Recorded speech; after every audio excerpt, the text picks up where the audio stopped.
مساء الخير. الشركات نوعين: شركات أشخاص وشركات أموال. شركات الأشخاص في منها 3 مسميات: المؤسسة الفردية وشركة التضامن وشركة التوصية.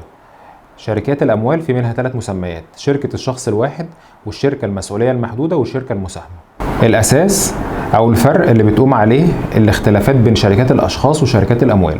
شركات الأشخاص المؤسس أو الشخص المسؤول عن الشركة بيكون مسؤول عن سداد التزاماتها في ماله الخاص، فهو بيكون مسؤول مسؤولية أساسية عن الشركة بالكامل في ماله الخاص. شركة الأموال بيكون المسؤول عن سداد التزامات الشركة رأس مال الشركة، فالشركة بيكون ليها ذمة مالية مستقلة عن الذمة المالية لأصحابها، والذمة المالية المستقلة للشركة هي اللي بتكون مسؤولة عن سداد التزاماتها. هنوضح الفرق بين شركات الأشخاص وشركات الأموال في الأسس اللي احنا هنتكلم فيها واللي ظاهرة مع حضراتكم على الشاشة. أول فرق بين الشركتين وبعضهم بيظهر في اسم الشركة. اسم الشركة في شركات الأشخاص بيكون ممتد من اسم صاحبها، فلان أو فلان وشركاء، حسب لو هي مؤسسة فردية أو شركة تضامن أو توصية. أما في حالة شركة الأموال أو الشركات الأموال بكل أنواعها، فبيكون اسم الشركة هو اسم مميز ليها ومرتبط بنشاطها الرئيسي. بعد كده هنتكلم في عدد الشركاء. عدد الشركاء في شركات الأشخاص لو هي مؤسسة فردية فبيكون شريك واحد، لو تضامن أو توصية بتبدأ بشريكين. أما في حالات شركات الأموال ففي شركة الشخص الواحد عدد الشريك بيكون شريك واحد فقط. شركات المسؤولية المحدودة بيكون من عدد 2 شريك ل50 شريك. في الشركات المساهمة بتبدأ ب3 شركاء إلى ما شاء الله. الفرق اللي بعد كده في المقر. شركات الأشخاص المقر بيكون مطلوب يكون في مقر للشركة، والمقر ده يكون موجود وليه عقد إيجار وليه إيصال كهرباء. في شركات الأموال ما بيكونش مطلوب مقر، احنا بس بنحدد العنوان فين، وبعد سنة لتجديد البطاقة الضريبية بيكون مطلوب عقد إيجار لمكان الشركة. المقر لو أنا هنقله إيه الحالات اللي بيحصل فيها غلق للورق وفتحه؟ طيب، في حالات نقل المقر لو أنا نفس الحي اللي أنا فيه ولكن من منطقة لمنطقة أو من شارع لشارع، ففي شركات الأشخاص وفي شركات الأموال بيفضل الورق زي ما هو. طب لو أنا غيرت الحي من مصر الجديدة مثلا للمعادي، ففي شركات الأشخاص أنا بقفل الورق بتاعي وبفتح ورق جديد في الحي الجديد. في شركات الأموال الورق بيفضل زي ما هو.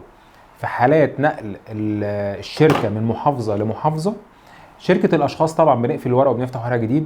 شركات الأموال في بعض الحاجات بتتقفل وفي حاجات تانية بتفضل زي ما هي، زي الضرائب، يعني رقم الملف الضريبي بيفضل زي ما هو، رقم السجل التجاري بيتغير ولكن بياخد نفس تاريخ بداية النشاط للشركة. لما بنيجي نجدد ورق الشركة في حالات شركات الأشخاص، لو أنا عقد الإيجار بتاعي ساري فأنا بجدد الورق عادي بدون أي مشاكل. طيب بالنسبة لشركات الأموال، عشان أجدد ورق الشركة وتحديدا البطاقة الضريبية لازم يكون معايا عقد إيجار ساري كل مرة بجدد فيه ورق الشركة. النقطة اللي بعد كده هي رأس المال.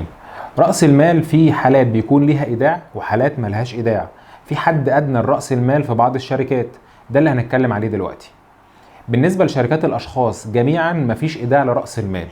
كل اللي حضرتك بتكتبه في السجل التجاري بتدفع عليه رسوم حكومية فقط لا غير. الحد الأدنى لرأس المال في شركات الأموال في شركة الشخص الواحد بيكون 1000 جنيه، وده لازم نودعه بالكامل عند التأسيس وبيتم سحب الفلوس تاني بعد 15 يوم.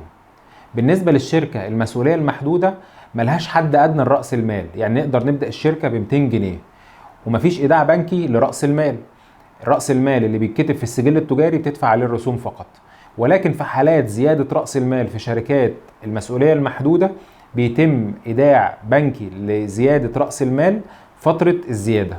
يعني إيه؟ يعني أنا لو بادئ الشركة ب50,000 جنيه وحبيت أزودها أخليها 200,000 جنيه، فبعمل إيداع بنكي بال150,000 جنيه وأنا بعمل تعديل الشركة. أما عند التأسيس ما بعملش إيداع بنكي. نيجي للشركات المساهمة. حد الأدنى للشركة المساهمة رأس المال 250,000 جنيه. ليه 3 شروط أو 3 طرق للإيداع. أول طريقة إن أنا أعمل له إيداع بالكامل مع التأسيس.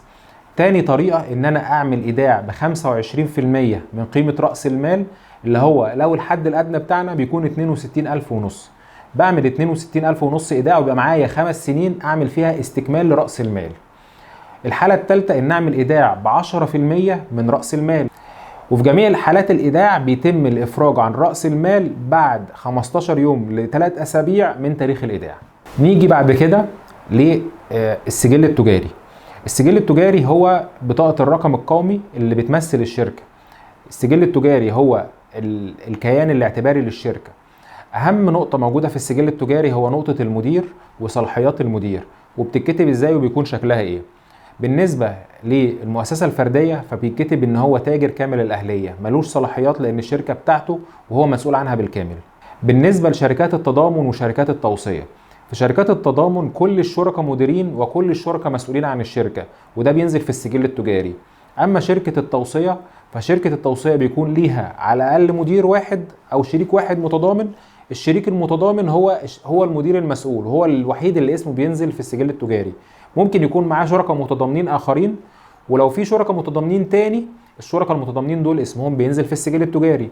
اما الشريك الموصي فده اسمه ما بينزلش في السجل التجاري. وبالمناسبة الشريك الموصي ده بينفع يكون حد قاصر او موظف حكومة او محامي مزاول لمهنة المحاماة.